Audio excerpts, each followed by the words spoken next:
The West voted largely unanimously, except for a few areas in the larger centers. But we mostly voted the same way.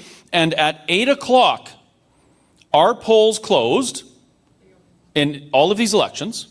And at 8:09, I watched CBC announce our government, announce the election results. Our ballots hadn't been counted. Saskatchewan's ballots hadn't been counted. British Columbia's ballots hadn't been counted.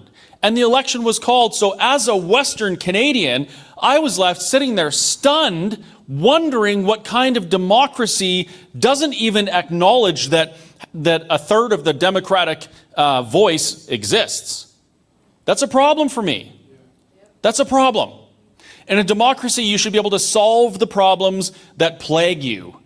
And generally, it's government stuff. We should be able to solve it, and we can't. So, what do we do?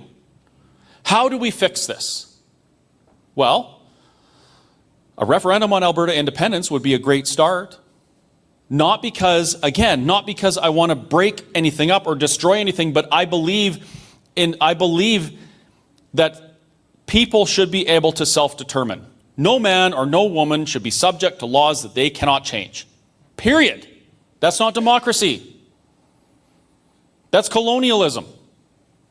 And that's not how things are supposed to operate these days. I do not believe that Albertans should be subject to policy and governance from someone else that negatively affects them, and that Albertans shouldn't be able to change that. It would be completely different if I knew, or if it was true, that Albertans could go to the ballot box in a federal election, and we could all vote in a unified fashion, and we could make sure that our values and our principles are represented in the House of Parliament. That'd be fantastic. Then our MPs could change law and make law so that they could fix some of these things. Maybe we could make sure that this divide between East and West gets fixed. But we can't do that. And we've seen that for the last 3 federal elections.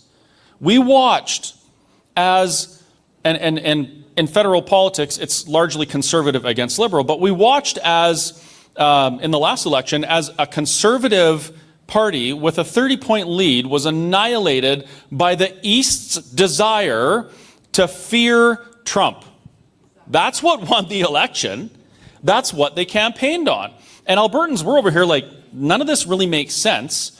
The policies haven't changed. It's still the same Liberal government that's going to impose the same types of policies that have been a pain in our ass for 15 years. And the election before that, we watched as we elected another Liberal government, even though all of Western Canada voted against that. The election prior to that, same thing.